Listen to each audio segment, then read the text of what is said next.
Hey guys, Kyle here. So, just before the show starts, I wanted to mention our Patreon. You can pay us $1 a month as a thank you, as a tip. You can pay $2 a month to get access to one of our bonus content shows, episodes 2 days early, and a secret Discord chat where all of our Patreon donors get to go and hang out and talk with us directly. Then there's a $5 tier that you can donate to get access to a whole bunch more content. We have multiple bonus episodes on there. So please check it out. Patreon.com/itgetsweird. We don't advertise, we don't make money. So check it out and throw us some money if you think that would be cool. Thanks.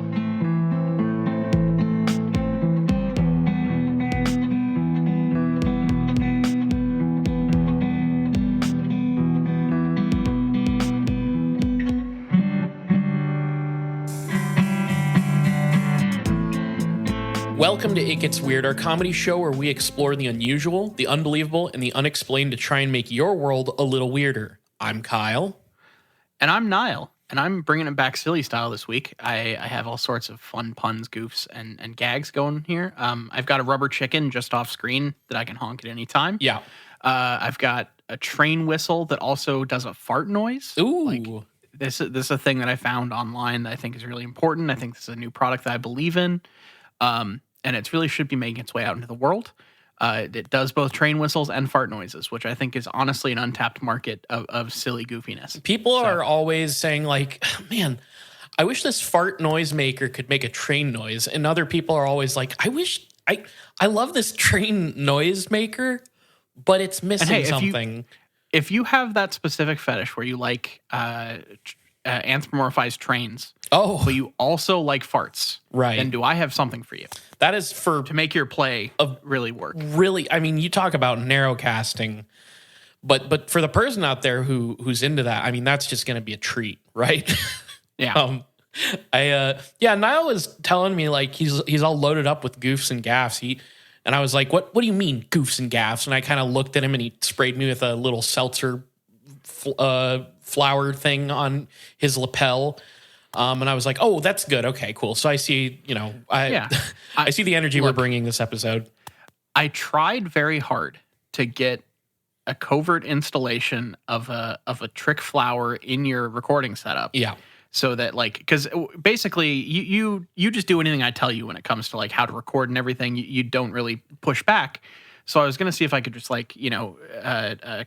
Trojan horse some form of flower into your recording setup that I could then hit a button on my end and have it spray you in the face. Yeah, because I think that would be like a really good thing for the viability of our podcast. Definitely. People are going to love the audio where I'm sitting there and I'm talking about some beastie or some alien that came down and I'm talking in depth on that and then suddenly you hear like the squirting noise and then yeah, like it just sounds like you start choking. Yeah. That's I do feel like long form pranks are underutilized in podcast form. So maybe we'll work some stuff into maybe I'll manifest some things in 2023 here. You somehow install like a fucking flower that sprays me like a clown might do, like in my recording setup, and my only response is to look around the room and say, "What the hell?" Yeah. I think you've been watching too many confused old men on TikTok. Oh no, that's your response. Hey, I deleted that application a hot minute ago. Yeah? I'm not using that shit anymore. I took Twitter off my phone. Damn. I'm over it, folks. So you're trying to be the confused old man. I am trying to be the confused old man. I don't know. The unfortunate thing about Twitter is that I actually have found like a niche group of like folks who talk about weird stuff, UFOs, conspiracies, and they're like, not crazy right-wing fringe nut jobs or whatever. So it was nice like following the content that those people put out because I was very interested in what they were talking about, but it was not worth it to see the new Elon Musk debacle or whatever fucking bullshit is going on with that guy who I didn't even know about until Twitter put a bunch of news out about him, the Andrew Tate guy. I had no idea who that was. Yeah. None whatsoever. And I just was kind of thinking to myself, like, man, I just I think I needed a Twitter break. So if I'm I tweeting, think that's safe. if I'm tweeting, it's from a desktop. Understand that, folks, because I do have to do podcast stuff for Twitter. But sometimes it's like you open up Twitter and you have the different accounts, and I'm like, I might as well tweet about the song I'm currently listening to, or what I'm doing on the toilet these days, things like that. So, but yeah, that's that's my social media update. And yeah, fuck TikTok. Honestly, I was so over TikTok and the algorithm. I just, I gave it up for Lent, which for me is as long as I want it to be, really. Right now. Yeah, right now. I was going to say, it's not really, you're a little off season for that, but I'll allow it. So, yeah. Meanwhile, I'm on Pinterest now. Oh. No, not really. Oh. I do you notice that, like, I don't know if this is just because, like, for a long time I tried to Google things for this podcast, and I did that for too long. I have since switched over to almost exclusively DuckDuckGo for doing research for this podcast because it's far less bullshit. But back when I was using Google, Pinterest came up on every single goddamn conspiracy I was trying to research. Yeah, that happens to me, and I think it's especially the case with cryptozoology. But yeah, I don't really know why. It makes me wonder if there's some sort of weird, like, Pinterest, like, tagged terminology, like, aggregator sort of thing going on there, because it's always random shit, and I'm like, why is Pinterest interested in the Mongolian death worm or whatever? It's like I'm always surprised to see that, like, all these cryptids pop up on there, and sometimes it's actually people, like, curating an image, which it's like an image. Yeah, it's image boards. But most of the time it's just like, why are there a million, like, weird tags of things that people are clearly not interested in on here? And that includes things like, wow, you'd think I'd be able to think of exactly one conspiracy theory. I see a bunch of starseed content on Pinterest. That kind of makes sense, though, right? Anything that is, like, vaguely spiritual is heavily represented. I'm honestly curious if there is anyone who's ever looked into belief in various alternative ideas, at least. We'll call it that because we're talking larger than just conspiracy theory. We're talking the entire world of weird. I'm curious if anyone has ever, like, looked into belief in different aspects of that by social media website, because I feel like different algorithms could push different categories just based on, like, how people use the website. And I feel like different theories really run different websites, Yeah. I mean, like, YouTube, it's like kind of the Alex Jones, like, New World Order, fringe right-wing stuff. On TikTok, and, like, QMRA type shit. Right. You really get that kind of, like, that kind of stuff just by video content because people are looking for lifestyle shit. Yeah. And it's the same thing with TikTok, although I think TikTok leans a bit more new agey, right? Yeah, I don't know. That would be an interesting point of data. I just don't know how you would. If anyone has ever heard someone doing a study on that shit, or maybe if you're in a scientific field, and I think that would be interesting information to have. So just putting that out in the world. Sometimes this episode is all about manifesting. Pranks, scientific studies, anything of the sort. Well, that's interesting now, because this week I really wanted to manifest a new kind of cryptid. Okay. Like, make one up new, or you were trying to find something that you haven't seen before? I was trying to manifest something I hadn't seen before. Something that I was tangentially aware of, but had never really looked into. And kind of like quicksand, something that I thought would be way more of a problem in my adult life than it actually is. Okay. I wanted to stay in the world of weird, but do something fresh and different. Throw you a curveball, throw myself a curveball, really. But it's very similar to studying cryptozoology. Studying, I say. But I'd never, like, figured out how to do a full episode on it, never looked too deep into it. But this week, Niall, I found a couple stories on strange, sometimes mythical, or sometimes possibly not formally discovered plant life. Okay.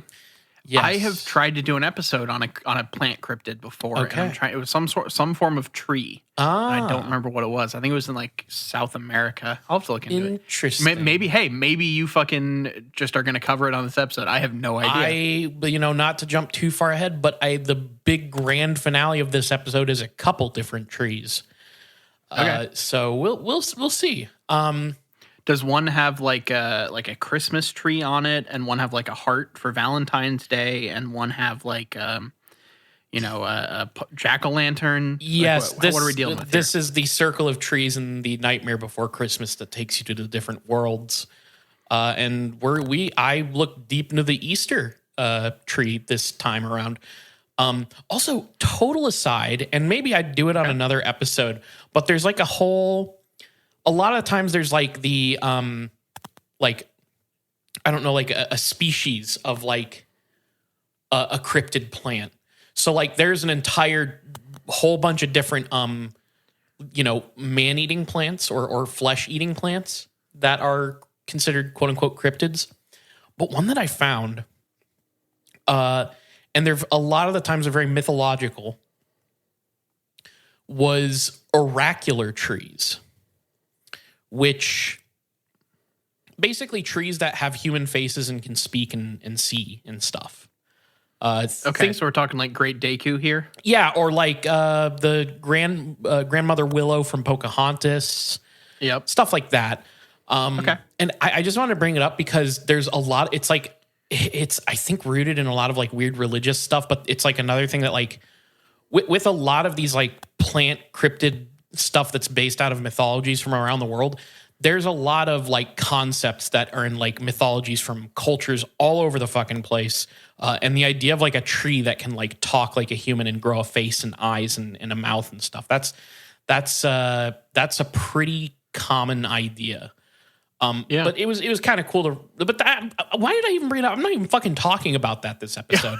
I was trying to figure out if you were segueing into something or if you were just talking about a concept you found interesting. And hey, both are okay. We like to talk about interesting things here. You could call this whole podcast a show where we talk about interesting things. Yeah. But that's complete aside. Look, that was my complete aside is low rent, like kind of stealing catchphrases and stuff from other podcasts, but like twisting them a little bit. Right. For some reason is one of the funnier things in my brain. And it isn't funny to anybody else. Like it does nothing for anybody except me. So, I'm popping myself, but that's fine. We are, I think one of the greatest things about our show is that we're kind of a knockoff of like a dozen different like bigger podcasts, but like with the secret inside jokes as well. So we mingle like stuff we've stolen from my brother and me, or what's another podcast? Here, Kyle, you're really outing yourself here as not knowing the secrets is you don't wear the influences you steal on your sleeve. That's fair. Keep those close to your vest, and then you talk publicly about the ones that you don't steal. I haven't listened to that fucking show in so long now that Me I can either. hardly even say that it's, but pretend I didn't say anything. Just cut it, edit it in post, Niall. It's a classic thing that you're able to, oh fuck. Okay. Well, I'm keeping it in. So Niall, obviously this shit I'm talking about here, it's not your typical cryptid stuff, right? So what I learned, and I was wondering about, and I learned quickly, is there's actually an alternate term for the study of plants that fall under like a cryptozoology sort of umbrella. These are plants that are maybe formerly undescribed, not technically discovered plant life, or it may or may not exist, or it may be mythological. This is the study known as cryptobotany. Which makes sense. Oh, okay. Right? Yeah. If you had asked me, is there a term for that? That might have been something I would come up with. But okay. Yeah, that works. Yeah. But they do use the term cryptid plants, which is what was in my head the whole time. Like I didn't, cryptid plants I think is the easiest term because like cryptobotany doesn't, I feel for some reason cryptobotany feels like it doesn't roll off the tongue quite as nicely as cryptozoology. It's the... Like, I don't remember what the terms are. I was going to try to remember the term. There are terms for like the rhythm of words in rhyme schemes, where like really well written poems and stuff specifically really work on like the weight and like flow of words into each Meter. other.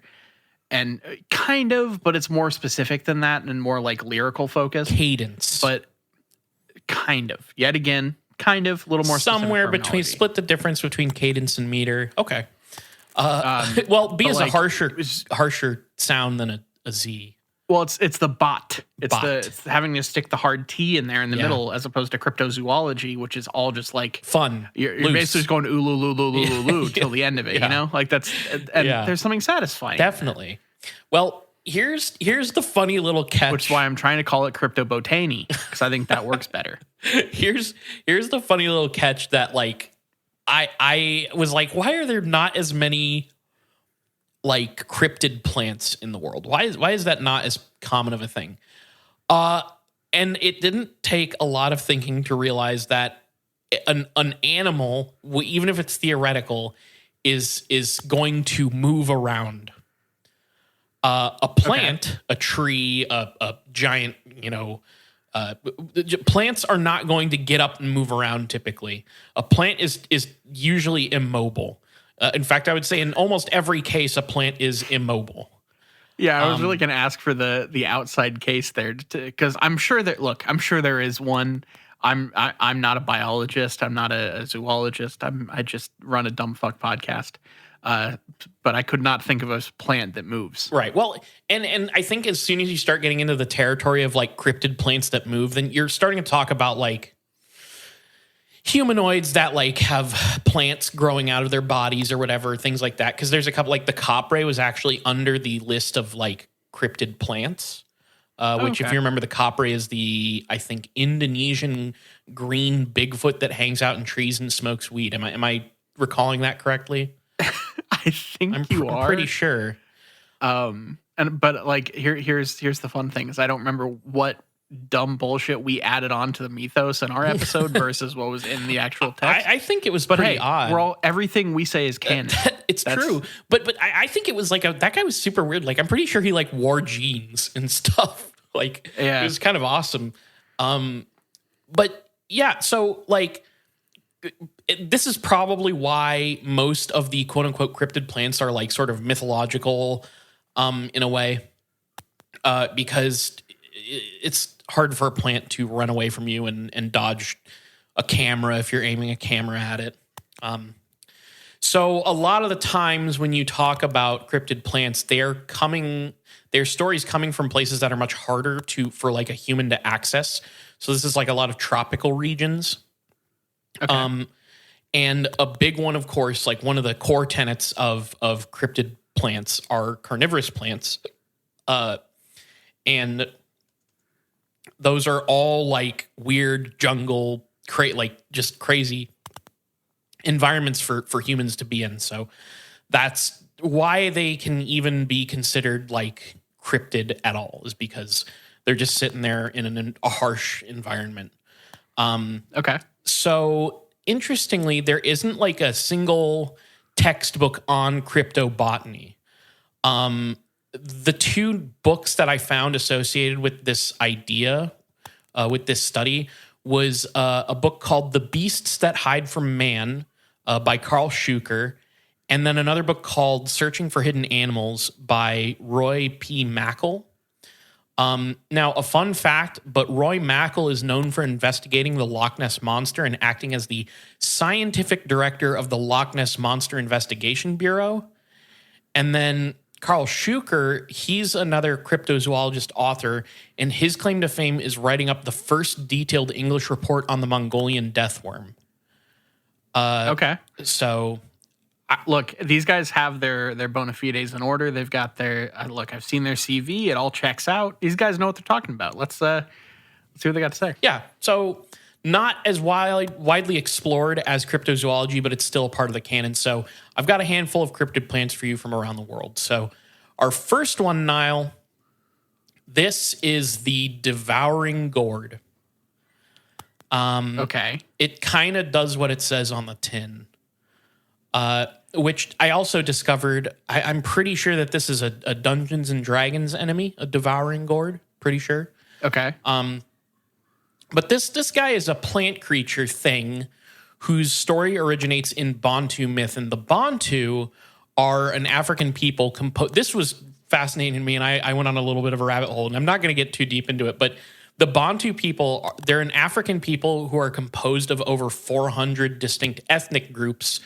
But even though they're this like really, really diverse group of people, there is a ton of homogeneity among their cultures and their customs and their language. So because of that, there's a lot of like stories and myths that are it kind of the same way, where they have a lot of the same stories that kind of pass around. So the story of the devouring gourd, this thing, it's a variation on a type of story in Bantu mythology, and that is this mythology of a swallowing monster. Okay. And I found some context for this story on the internet's very own Sacred Texts Archive. So here's what it says about the swallowing monster. Is that a real thing? It is a real thing. Somebody went and scanned a shitload of books about ancient myths and religions and stuff. And there is a whole section on Africa and one part of it was about these like myths of the swallowing monster. Fuck. I gotta go check this website out. That's a real like. That is a thing that definitely should exist, and I had never thought if it had existed. But something that like organizes and like just keeps texts from ancient religions and stuff is really cool. It was super cool. Like I was reading it and I was realizing like, oh, this is from some text where somebody has like gone to the trouble of like trying to track down the origins and then the lineage of like a mythology from this one culture and like how it changes and slots into different stories and myths and cultures throughout history. And it's just one of those things. I don't know if you've ever had this feeling, but like it was one of those things where I'm like reading this person who's just like, well, this is very much like the myth of this character, but it kind of differs in this way because in the other one, this character actually gets killed, but in the other one, this character is protected by his like devoted ox that he travels with, and it's just like all these details from all these different stories. And I was reading that and I was like, fuck, I want to abandon all of my life's work and go and learn how to be the person who does this. You know, like, that is like there's something so satisfying about things like that where someone catalogs the permutations of a thing like this, like where you get really in the weeds of like, this is a belief that people have, and it has all these different variations because of time and people being different. And here is all of like tracing the morphing versions of it. Like this is maybe the wildest thing I've ever said on this podcast. That is the one thing that I find slightly interesting about all of the like conspiracy theories about Christianity adopting various things from other like ancient religions as like a Trojan horse thing. Most of it is absolutely wrong and not even close. But like the idea of seeing these things get absorbed through other religions and in history and through different beliefs and peoples and how different peoples will interpret the same type of event, like how just like widespread the idea of a great flood in our history and in a lot of religions is. Yeah. But all the stories are different, but a lot kind of the same is just really interesting. Yeah, it's like if humanity's still around 500 years from now and they're like looking back, it's like, wow, there was a very strange mythology that cropped up around the 21st century about the New World Order and all the different variations in there. And on the other end, I also remember not that long ago having like a moment that like shocked me where I was reading about, it was when I think it was when I was doing my multi-part episode on the 5G conspiracy. Okay. I remember like looking around and being like, okay, all of this information is coming from English speaking countries. And then I ran across a super long Twitter thread where I translated a bunch of Japanese. And the guy was basically saying 5G conspiracy stuff, but like on a whole other level, like talking about, I want to say like getting injections for COVID-19. They would put small pieces of aluminum in there, and then they'll activate the 5G grid to make you burst into flames and make it look like a spontaneous combustion. It was something like that. And I was like, for some reason, seeing that idea being put like knocked around in another language threw me for a fucking loop. And I don't know where I'm going with that, but it kind of blew my mind. This is a place where like the internet doesn't have borders in the same way that the rest of the world does. So you can just happen into anything online, and that stuff will permeate the world. I want to take this guy's job of connecting mythologies and all this stuff, but I want to do it with the internet and the things that people say online. So, anyways, the legend of a monster which swallows the population of a village or of a whole country. Okay. And those are two radically different scales. Yeah, pretty wildly different. And typically, though, this monster is then killed by a young boy hero. This is a story idea that I guess is pretty ubiquitous throughout Africa. It goes on here to say, we have found part of it fitted into one of the ogre tales, which there's, I guess, a lot of stories of ogres. Okay, let me just read this quote from a 19th century South African historian named McCall Thiel, because it kind of explains how these stories work. So he said, quote, "There is a peculiarity in many of these stories which makes them capable of almost indefinite expansion.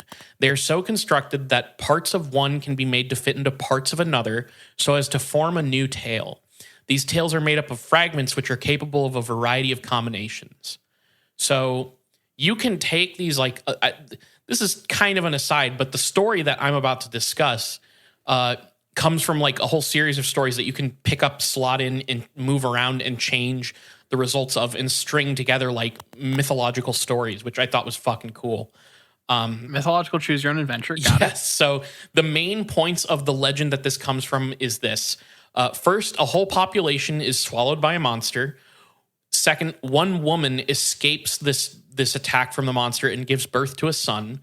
Third, the son then kills the monster and releases the people. And then fourth and final, they make this guy who kills the monster their chief. Okay. So there's a lot of different variations on this story, but some, like for instance, some will say that this guy kills the monster. Others will be like he gets murdered, and there's a whole bunch of different ones. But I'm going to tell you one specific legend. So, according to this legend, the devouring gourd of Usambara was found by a group of young boys who are just playing around, and they see it and they say, "Look at how big that gourd is getting." And unexpectedly, the gourd speaks back to them and says, "If you pluck me, I'll pluck you." That's one of the great one-liners. All right. So these young boys are frightened by the gourd speaking back to them, so they run home and they tell their mom, and the mom's like, "There's 0% chance that happened. That did not happen." Yeah, I can see that. But the boys, I guess, also tell their sisters, and the sisters are like, "Well, okay, show us this large gourd. We want to see it." And the boys will take their sisters to go see the gourd. And they approach it and they say, like, once again, "Look at how big that gourd is getting." But this time, when they try to talk to it, the gourd does not respond. And the girls, it says here that the girls will go home to complain about their brothers being liars. So they immediately just went, "Mom." I think it's it's really funny because it's like, bringing their sisters and then telling that, like, trying to show them the gourd and then it not talking back, and then the girls going home and being like, they're like, it honestly kind of inconsequential to the story. It just does happen, I guess. It's not like thematic or anything. They just are like, "Okay, well, fuck this. You just brought me to see a regular gourd, and I paid to see a talking gourd." And they're going to tell on their brother to their mom. Yes, exactly. That's how this goes. So because they don't end up plucking the gourd, it continues to grow. And eventually this gourd grows so fucking big that it is the size of an entire house. And by the time it reaches the size of a house, it uproots itself and it's able to, I guess, walk around and swallow up every single person in the village. Oh shit. Okay. After it, so we have an ent now. yeah, essentially, but it's a big gourdy guy. Gourd. Yeah. So after it eats everybody that it can find, it then just rolls into the nearby lake. It just It disappears. needs a nap. I get it. It had a big meal and now he needs a nap. Fair enough. I mean, look, it's Thanksgiving for the gourd. I get This it. is Gord's giving. Yeah. So only one woman ends up surviving this attack. And guess what? This woman was pregnant. So With the gourd's baby. no. That would be No, I know. That would be fucking yeah. And it turns out that she gives birth to a gourdling who tries to bring peace between human beings and the gourds. Given that he is a hybrid of the two, and it's a whole sort of like I don't know, man. It's a whole thing. It's Attack the Killer Tomatoes, but with gourds. Yeah. But with a Christ figure. Yeah, thank you. A gourd Christ figure. Look, I'm just preaching reboots here. I'm manifesting things. One of the things I'm manifesting is a new Attack the Killer would love Tomatoes, that. but it's gourds. That would be excellent. And Well, this pregnant woman who survives, she gives birth to a son, and they end up living together in the ruins of their village where everybody was eaten. And eventually the boy grows up enough to be able to say to his mother, like, hey, where's my dad? And his mother has to tell him he was swallowed by a gourd, which is now in the lake. So this young son decides that he must avenge his father. And he goes out to the lake where he can see, I don't quite understand what this means, but it says that he could see the gourd's ears sticking out of the water. So I mean, I guess if it speaks, it has to be able to hear. yeah, maybe? well, all the illustrations that I've seen of talks it, to him it just and has like a big gnarly jaw. But I think the ear, in a lot of cases, which I'll mention at the end here, these like fruits and plants that turn into giant like people swallowers, they do take on like some human characteristics. So I guess this guy's got like it's kind of like a big green Mr. Potato Head. But yeah, he goes to see the vegetable as it's sticking out of the water, and he yells, "Gourd, come out! Gourd, come out!" And this apparently annoys the giant gourd so much that it flies into a rage, and it pulls itself out of the lake. But the boy has prepared for this, and as it pulls itself out of the lake, he fires a volley of arrows into it. And when the 10th arrow hits it, the gourd is killed. And as the gourd dies, it roars with a roar that can be, quote, heard all the way to Vuga. And which I'm guessing is some nearby town or something. I'm guessing, I don't actually know what that is, but I'm guessing that's what it is. Okay. So the young son then proceeds to open it up with a knife and release all of the villagers that have been swallowed up completely unharmed. Okay, so it's got the fable ending of all the people Yes. being alive inside. Okay. Now, the question I have is, what was it doing for the first 9 arrows? It was charging its attack. It has Okay. multiple turns in which it has to charge its attack. But if he had gotten to actually cast its ability, then that boy would have surely been turned into smithereens, been fully vaporized by the gourd monster. So luckily he had that 10th arrow. But yeah, he releases all the villagers, and then he becomes the great leader of these people that he saved from the gourd. Now, notably, gourds are not the only plants in their mythology that can like eat and kill people. They also bring up pumpkins. And there's one that I guess specifically. So they didn't go too far off. No. They stayed in the same relative family. We're not Yes. jumping from like We're not gourds getting, to like, no, we're not getting crazy. I Here. don't know, Squash. gourds to celery or something. Yeah. Nothing too crazy. Did you just say squash, you motherfucker? So Squash is in the same goddamn family. That's sticking in the same thing. Squash, pumpkin, gourd. It's all basically the same thing. You got to go far afield, my Look, man. but Get a giant radish. check this out. Okay. This pumpkin that they bring up, the reason it was like a carnivorous plant was apparently it grew over the burial of an evil shape-shifting porcupine. What? So that was. Please explain. Well, I can't really explain much more other than one of these sort of like ideas that the I mentioned ogres before, where like ogres are a big part of this mythology. But there's also like evil sorcerers and evil creatures. And apparently these like monstrous, all devouring fruits and vegetables can grow out of the ground where evil sorcerers or ogres have been killed or buried. So you plant a seed in that area and it can turn into a big monster fruit. So I guess that makes sense. All right. yeah. Sorry, I have like a little extra note here on the giant pumpkin that eats people, because not only was it on the burial spot of an evil shape-shifting porcupine, but it says here, it says, quote, "It repeated everything that was said to it, and when an axe was brought to destroy it, it proceeded to swallow everyone."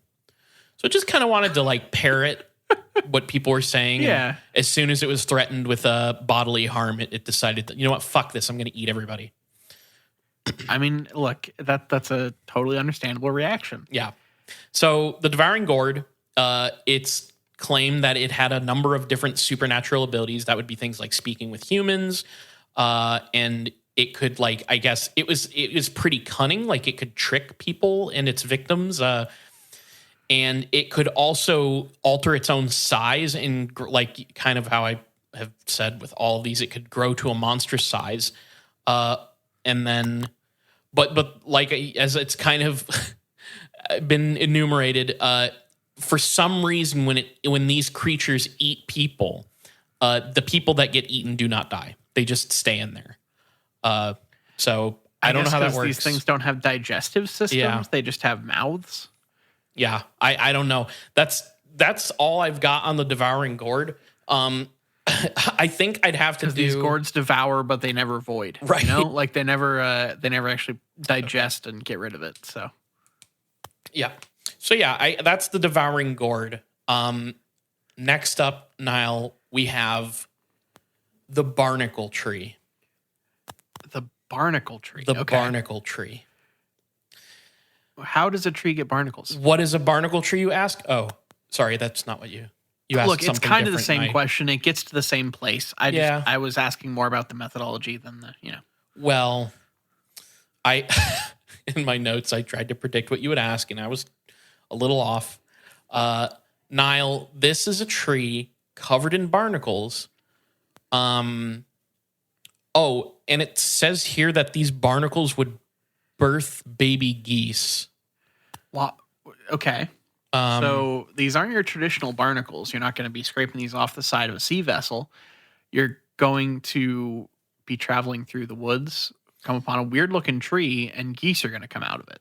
You're going to be traveling near the water. Let me start. Okay. Let me get you right there. Because look, let me explain, because this one was weird, but I loved it too much to not talk about it. So this entire concept of a barnacle tree that gave birth to baby geese, this is all the result of the fact that for an incredibly long time, ancient scholars, human beings, were unable to figure out exactly why certain species of birds would appear and disappear as the seasons changed. We did not know what migration was. Okay. Nor did we like conceive of like the idea that flocks of birds could travel such incredible distances just to like migrate. Like we didn't know. So they also probably didn't know that there were parts of on the other side of the earth where the season was different, so migration wasn't a thing. Okay. I see, thinking of this in that lens makes it make a lot more sense. Before this, I was kind of like, what the fuck what? Geese? Like what? But the adding in the concept of like a pre-migration knowledge culture coming up with a justification for why there are different birds. Yeah, I'll take it. We did not know how it worked, and I think that's really funny of us. It's easy to look back as a migration knower in 2023 and say, Aristotle, you fucking idiot. These birds didn't fucking hibernate in the ground. That didn't happen. But we know now with our current technology that that's not what they did. We know that they migrate. And so like there were all these sort of myths of like what the fuck birds did, where they what is a bird, where do they come from, how does any of this work? Some of the notable ones in the 16th century, The History and Nature of the Northern Peoples by the Swedish Archbishop Olaus Magnus. In there, it says something about how swallows, basically, that this bird will congregate in a large amount of numbers in fall, and then they would just sort of sink into the mud and pack together like sardines. Which is, I guess, similar to what Aristotle believed, which is like literally these like little birds would like burrow into the ground and hibernate in there. Which there are birds who do that, but not. I don't think the swallow does. So there's just like a whole bunch of these myths.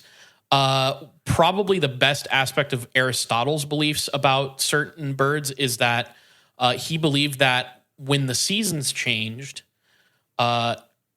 some of the birds would just straight up transform into different birds. Okay, I can see how you get there, because you stop seeing one kind and you see another you see kind. a new so one. like Yeah. some form of like, oh, they shed their feathers and get new feathers or some shit. I can see that, you know? Yeah. I don't know why I'm trying to justify like I don't know why I'm trying to justify scientific and philosophical theories from like hundreds of years ago. Yeah, I mean, the thing is, they were right on some stuff, just birds wasn't one of them. Yeah, they just didn't quite get birds. And Birds that's fine. were elusive. I don't either. Nobody really does at the end of the day, truth be told. But so the barnacle goose is an idea that is sort of born out of these weird myths of like misunderstanding how birds work. So in a text called the Topographia Hibernica from the late 12th century, Gerald of Wales was trying to explain why nobody had ever themselves seen the barnacle goose. So here's what he says, quote, "There are likewise here many birds called barnacles, which nature produces in a wonderful manner out of her ordinary course. They resemble the marsh geese, but are smaller, being at first gummy excrescines from pine beams floating on the waters, and then enclosed in shells to secure their free growth. They hang by their beaks like seaweeds attached to the timber. Being in progress of time well covered with feathers, they either fall into the water or take their flight in the free air, their nourishment and growth being supplied while they are bred in this very unaccountable and curious manner from the juices of the wood in the seawater. I have often seen with my own eyes more than 1,000 minute embryos of birds of this species on the seashore, hanging from one piece of timber, covered with shells, and already formed. No eggs are laid by these birds." No eggs are laid by these birds after copulation, as is the case with birds in general. The hen never sits on eggs to hatch them. In no corner of the world are they seen either to pair or to build nests. Okay, so this is some real wild shit. I had never conceived of this idea before. Yeah, but the idea of like a wood near some water, having a bunch of little ducks, like duck bills hanging off it with attached to eggs, is really, that's really sometimes something. Sometimes you look back on like what ancient people thought certain things were, and you read what they're saying, and you're like, I can kind of see where you're coming from. And then you hear somebody be like, wow, these fucking barnacles that I see, these are clearly the baby of geese. Yeah. I don't know exactly it just where doesn't track. that combination really doesn't really go together. Well, what this dude actually saw was a crustacean called the goose barnacle. And these were known to attach no relation. And these would, they would do the things that you would expect of barnacles. They attach to rocks, and they would hang on to like bits of wood that would wash up on the shore, and driftwood and things like that. But they're these like puffy white shells with these black stalks. And for this is I think the wildest part of it is medieval people who saw these, when you consider the fact that like we have this idea of birds going into like and like transforming into different birds and things like that, the medieval people who saw these things thought that they were the necks of still transforming geese. So they're like mid transformation.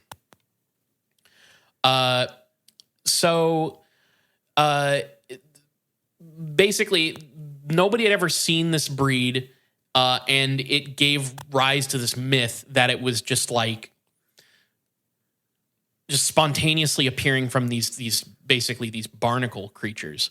Did the name of these barnacles come from this like belief? I don't know, but I kind of have to assume that they did. It would be really wild if it didn't. Right. So I'm guessing that they saw they called them goose barnacles because I think that there's a type of bird called a barnacle.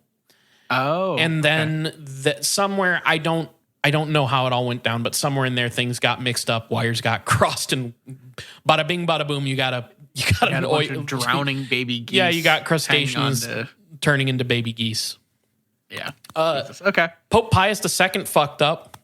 He went to Scotland in the 15th century and completely just managed to propagate this myth again. And he wrote this. He said, quote, "I heard that in Scotland there was once a tree growing on the bank of a river which produced fruits shaped like ducks. When these were nearly ripe, they dropped down of their own accord, some onto the earth and some into the water. Those that landed on the earth rotted away, but those that sank into the water instantly came to life, swam out from below the water, and immediately flew into the air, equipped with feathers and wings." That rules. Okay. So they just like speed run gestation and just get up there. Yeah. Okay. Probably the wildest fact about the barnacle goose is that this mere legend of a barnacle goose was, I guess, used by Irish clerics because it allowed them to eat meat without breaking their fasting or offending Christian morals, because these birds were not considered to be quote unquote born of flesh. They're born of these fucking sea barnacle things. So when they would fast, they were allowed to eat the barnacle goose. Wow. Okay. I had not even considered that. It went so far that Pope Innocent III had to like step in and say, "Hey, actually, during Lent, you're not allowed to eat these geese." So, wow, you gotta love when they have to step in like that. Yeah. So, Holy Roman Emperor Frederick II was one of the early skeptics of the barnacle goose. So here's what he wrote. This is his observations. Quote, "There is also a small species known as the barnacle goose, arrayed in motley plumage, of whose nesting haunts we have no certain knowledge. There is, however, a curious popular tradition that they spring from dead trees. It is said that in the far north, old ships are to be found in whose rotting hulls a worm is born that develops into the barnacle goose. This goose hangs from the dead wood by its beak until it's old and strong enough to fly. We have made prolonged research into the origin and truth of this legend and even sent special envoys to the north with orders to bring back specimens of those mythical timbers for our inspection. When we examined them, we did observe shell-like formations clinging to the rotten wood, but these bore no resemblance to any avian body. We therefore doubt the truth of this legend in the absence of corroborating evidence. In our opinion, this superstition arose from the fact that barnacle geese breed in such remote latitudes that men, in ignorance of their real nesting place, invented this explanation." Okay. So the idea that they come, that not the fact there's a second migration to it. The worms have to come down and come to like from way north down here to do it, and then get turn into birds is just wonderful. Okay. I really love it. It's such a weird accident, I think, in trying to explain something and just being so far from the truth. But finally, we have a contemporary of Holy Roman Emperor Frederick II's. This is Albertus Magnus, who actually ended up getting to breed these domestic goose.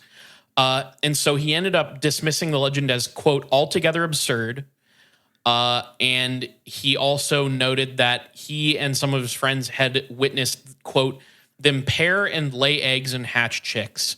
And that's in the 13th century. So in the 1200s, somebody had been like, this sounds fucking wrong. Let me see if these fuck and produce any children. And so they watched some geese get it on. And I guess that the story survived for a really, really long time. It says for 5 more centuries after the 13th. And it wasn't until these Dutch sailors that traveled to Northern Europe, they went and they saw these geese breed, and that I guess is what that ended the legend. But I saw a photo from 2011 that gets shared around as a barnacle tree. Okay. And I gotta admit, you see this as a 11th century like guy trying to explain the world, and you'd be like, what the fuck? It's basically a giant tree, a trunk that had washed up from like somewhere far, far away, had tons of seaweed and all of these fucking barnacles growing on it, just all over it. And you would probably have to come up with like a weird explanation, like figure out what the hell's going on there. It looks pretty weird. Yeah. And I guess people like went to go see it, like back in 2011 when the photo came out, like people went out of their way to go witness the barnacle tree. So I don't think people are going around telling stories of barnacle trees anymore, but it's nonetheless part of the canon, and it's still a thing, I guess. So I don't know. That's the barnacle tree that lays geese. I did not expect that. But this is the thing. When you put it in context, there's a certain logic to it. It just is logic that is easily disproven. Yeah.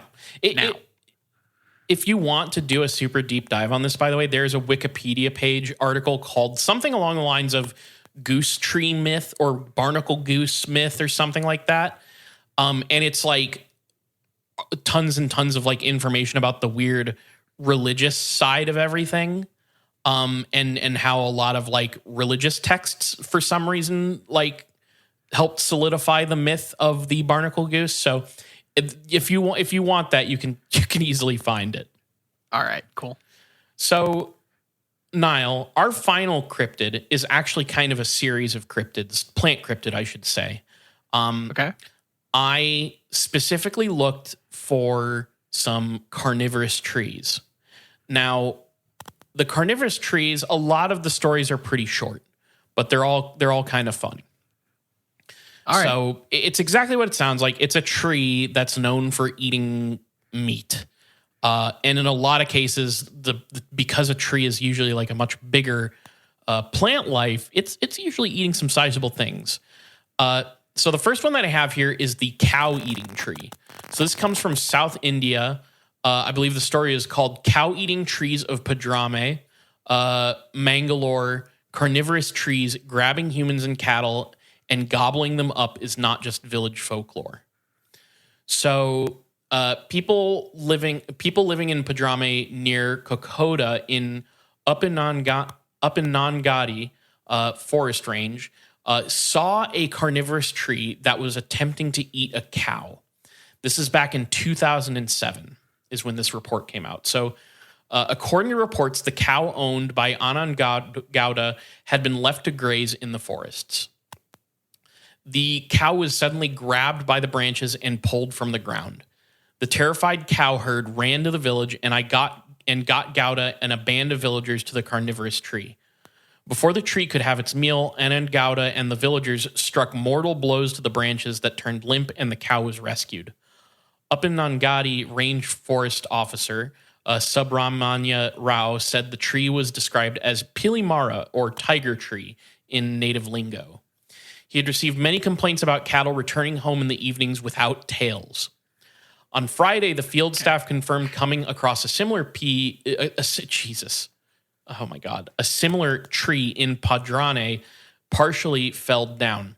However, no detailed inquiry was made as the authorities were not asked for any report, Rao said. So this came from Express News Service, New Ind Press, Tuesday, October 23rd, 2007. A tree trying to eat cows. Yeah, I like the idea of a tree that just like really goes after the cowtails, Yeah. because I don't know if that's just the easiest part for the thing to get a hold of. They just It's get the a most little snack dangly or whatever. It's like Yeah. it's the most dangly and accessible because I think like an udder would be pretty dangly, but like it's Yeah, not but like that's harder. yeah, they'd have to kind of reach down there and kind of grab at it, and these I think just have like mouths or something. Yeah, I'm curious. Like, I how do you get a tree to hold up like pick up and eat a cow? How's he gonna eat it? I really Does he have don't a know. I'm assuming it has some sort of mouth, and it must have some sort of like limbs or something because it's described as grabbing it.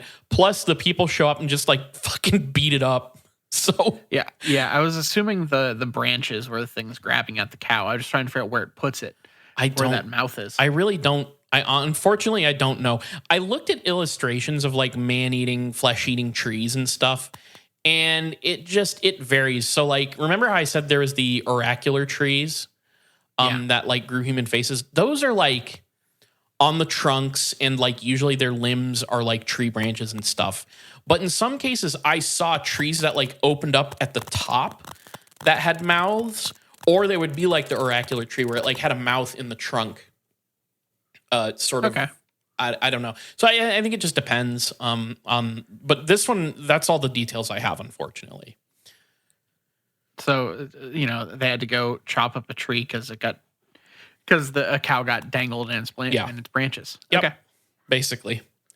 So next up, we have the Brazilian monkey trap tree. I'll give you one guess as to where it got its namesake.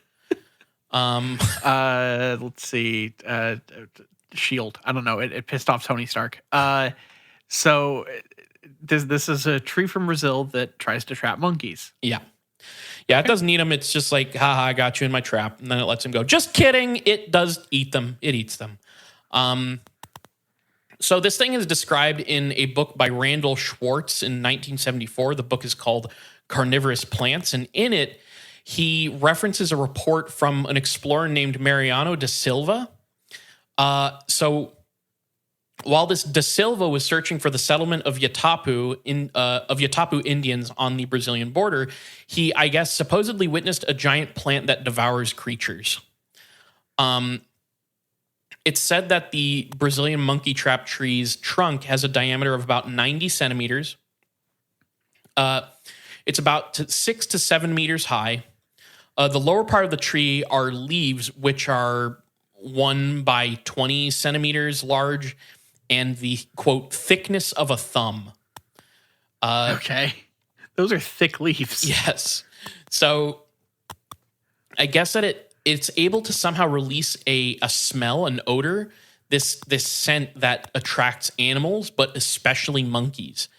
And the animal that was attracted to it would climb up the tree trunk, and then it would be covered and enveloped by its leaves and just eaten, never to be seen again.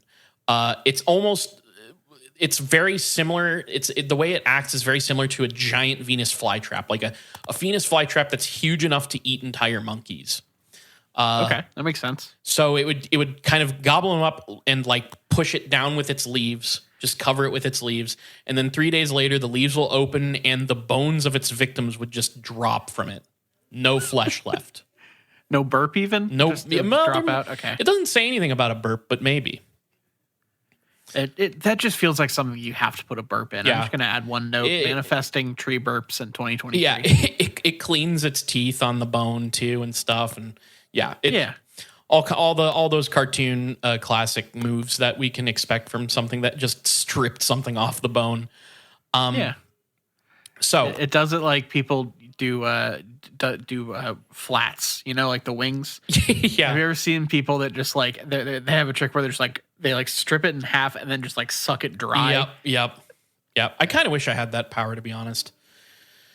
It's impressive. With enough practice, I'm sure I could get it down. So finally, last but not least, we have the man-eating tree of Nubia. So this was a carnivorous tree that had one eyewitness who told this story in 1881, and the author Phil Robinson basically took these tales from his uncle's travels throughout the world, and in it is this person's eyewitness report. And so his uncle describes the story of a man-eating tree that you could find in Nubia.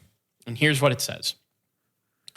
This awful plant that rears its splendid death shade in the central solitude of a Nubian fern forest sickened by its unwholesome humors all vegetation from its immediate vicinity, and feeds upon the wild beasts that, in the terror of the chase or the heat of the noon, seek the thick shelter of its boughs, upon the birds that, flitting across the open space, come within the charmed circle of its power, or innocently refresh themselves from the cups of its great waxen flowers. Upon even man himself, when an infrequent prey, the savage seeks its The savage seeks its asylum in the storm, or turns from the harsh, foot-wounding swordgrass of the glade to pluck the wondrous fruit that hang plumb down among the wondrous foliage. And such fruit, glorious golden ovals, great honey drops, swelling by their own weight into pear-shaped translucencies. The foliage glistens with a strange dew that all day long drips on the ground below, nurturing a rank growth of grasses, which shoot up in places so high that their spikes of fierce blood-fed green show far up among the deep-tinted foliage of the terrible tree, and, like a jealous bodyguard, keep concealed the fearful secret of the charnel house within, and draw round the black roots of the murderous plant a decent screen of living green. Jesus Christ, the purplest prose. Oh my God. As I read that, I realized that this needed to be read in the cadence of Wizard People, dear reader. Yeah, you should have just like do it all in Family Guy voices, you know? That'd be really good. Yeah, it'd be so fucking funny to hear Brian say all that. It sounded like a Brad Neely joint in my head. No, it did. You're right. But we could easily get Meg or Chris. Chris has kind of a funny voice. And it really just comes down to what you can do the best. Yeah, I can't do any of those. I can't do any of them. Okay. PETA. Why did you go for Lois first? I don't fucking know, dude. And such fruit. What the deuce? That's such a funny... I am so happy I got you to try Family Guy impersonations on this podcast. Fucking Christ. How do you feel being the designated impersonator? Not great, because the bit is that they're bad. The bit is that they're very bad impressions. So every time Niall's like, oh, do the fucking funny voice that you do for you could do a Family Guy voice. I am in the back of my head going like, yeah, it's going to be really bad. And that's the bit, I guess. I have to just suck it up and look like a total fucking asshole and do Brian Griffin. No, it's fine. I'm fine. I'm fine doing a bad impression just for you. Well, thank you. Of course. Niall, the story continues. It talks about how this tree would captured and ate one of the native people that was the uncle's companion. And so I guess his uncle shot at the tree, and it just exhausts his ammunition in doing so. And then he pulls out his knife and tries to destroy it. And it, I guess, fought back against him with its leaves and limbs. Okay. I mean, to be fair, he just unloaded an entire gun.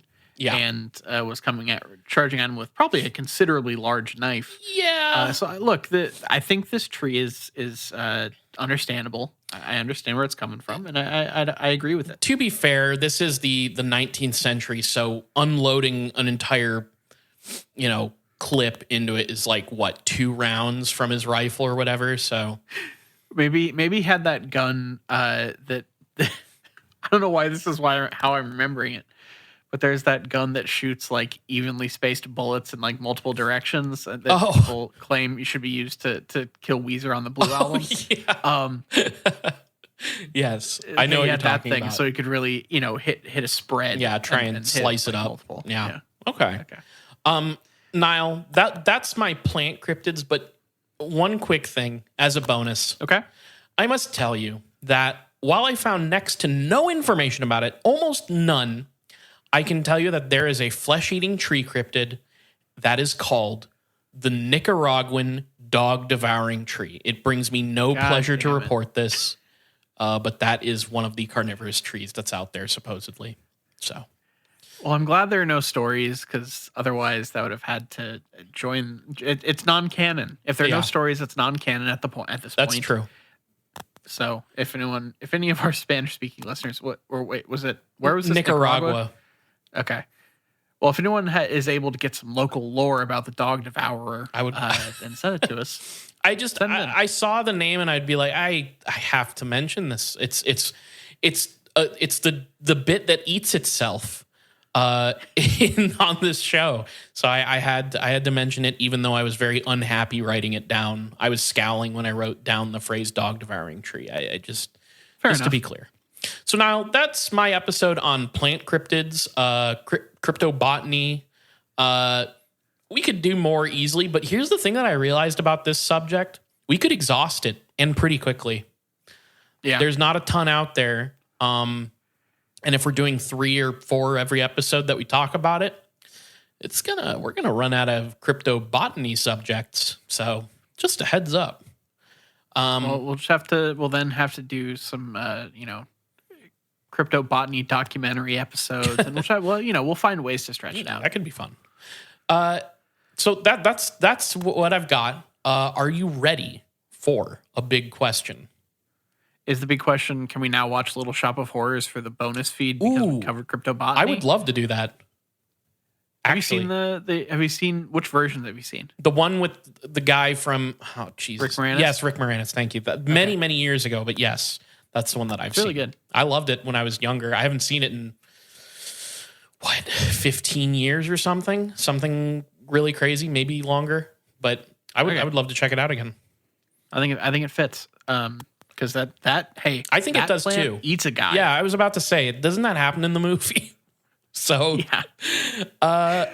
So what's the actual big question? Here's the big question, and I'm going to go ahead and read it verbatim because I wrote like a long one, and I know that all right, here's what it says. Big question. If a friend who thought they were being nice gave you one of these plant cryptids as a gift to take care of, parenthetical, and you know they were being nice, but you always end up killing plants no matter how hard you try, but ultimately it's the thought that counts, of course, and parenthetical, which plant cryptid would you want to take care of and why? Bonus points if you choose one of the man-eating trees. So, man, the idea of having a flesh-eating plant, but I guess in terms of bringing in food for it, it's not all that different from a dog or something.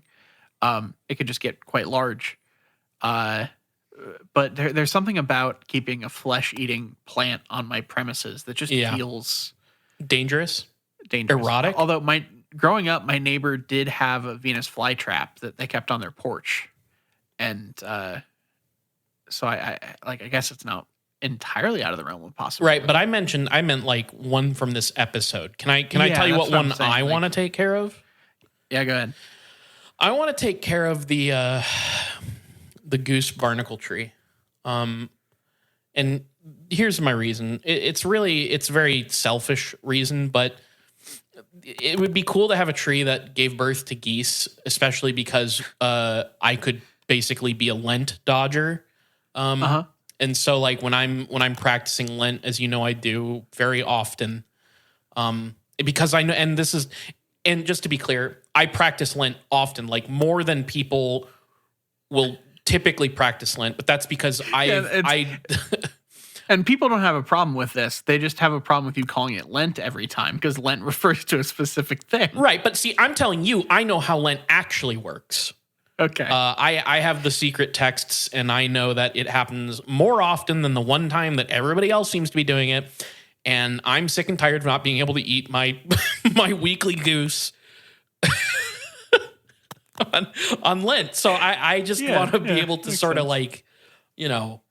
dodge Lent. Fuck what the Pope says. I'm all about not Pope Pius, the guy who believed in the barnacle goose, the one that kind of let people get away with that shit. That's the Pope that I'm all about, not the Pope that said he banged his scepter on the ground. He said, "No more goose." Yeah, he took just a nice little I don't know, back door through this biblical text, and he just took that away from him. Yeah.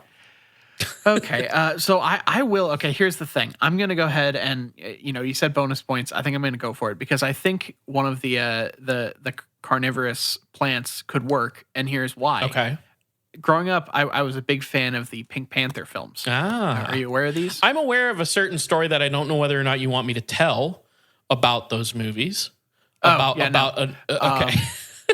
But the one of the kind of recurring gags is that Inspector Clouseau has to train himself and keep himself sharp. His like servant, bodyguard, whatever. I forget exactly what his actual position was. Was requested to attack him stealthily whenever he comes home, and it was to keep him sharp. So Okay. I think like putting I'm basically thinking of like this thing as like an elf on the shelf that's going to try to kill me. So keep And your I think senses that will, sharp. Yeah, it'll keep my senses sharp. And hey, if it gets me, it's the better man that day. Like you just have to accept that. But I do think that I will take one of the carnivorous. Okay. So like maybe the monkey trap tree.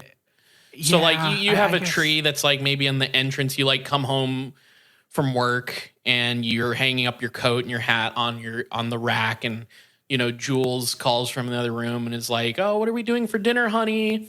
And then the plant reaches over and grabs you and starts to attack you, and you're struggling. You're like, "One moment, I'm fighting the monkey trap tree." Yep. Is sort of the scenario I've pictured, and that's a scenario that happens weekly for us. Yeah. That is just a thing. Right. So I do think I'm going to take one of those. Okay. Yeah. I love it. Well, Niall, unless you've got anything else, I think I'm ready to move on to some fucking business. No, I am tapped out. So if you want to follow us, you can follow us on Twitter at IGW Podcast. You can follow us on Facebook.com/ItGetsWeirdPodcast. And we're on all your favorite podcatchers from Stitcher to Google Play to Apple Podcasts to Spotify. If you listen to podcasts somewhere, look up It Gets Weird, and we're probably there. And you can find us on twitch.tv/ItGetsWeird. We kind of took a little break at the start of the year, but we're going to start streaming again real soon. I am, Colin usually joins me. So go ahead and check us out on Twitch. Give us a follow on there. It's a fun time. itgetsweirdpodcast@gmail.com. What birds do you want to see trees give birth to in the year 2023? Tell us now, and we'll read the email aloud on the show. Please let us know. Patreon.com/itgetsweird. Look, we have a $2 tier. We have a $5 tier. At the $2 tier, you get access to a bonus show called It Gets Weird TV. It comes out every other week. Right now, we're watching The X-Files, and Niall and I are talking about The X-Files and having a great time talking about the adventures of Mulder and Scully and the cigarette-smoking man and all that shit. So if that sounds cool to you, the $2 level is for you. We also have a $5 tier where you get access to It Gets Weird TV plus another bonus show that happens in the off weeks of It Gets Weird TV. So you're getting bonus content every single goddamn week at the $5 tier. Sometimes it's a show that I do. Sometimes it's a show Niall does. Every once in a very rare blue moon, it's been a Garrett show. Sometimes we watch a movie. We do all kinds of stuff. So $5 tier, you get a bunch of bonus content. There's so much shit there. Go check it out. Whether you donate to the $2 tier or the $5 tier, you get access to our main show 2 days early on Friday instead of Sunday. And you get access to the Discord where we're hanging out and chatting with listeners all the time. We also have a $1 tier. It's a tip tier. You don't get anything out of it. You're just saying, hey, I like your show. Here's $1. Thanks for doing what you do. If you can't donate to the podcast, please tell your friends, tell your enemies, tell your congressman all about It Gets Weird Podcast. All right. Well, thank you all for listening. This has been It Gets Weird, and I've been Niall. And I'm Kyle signing out.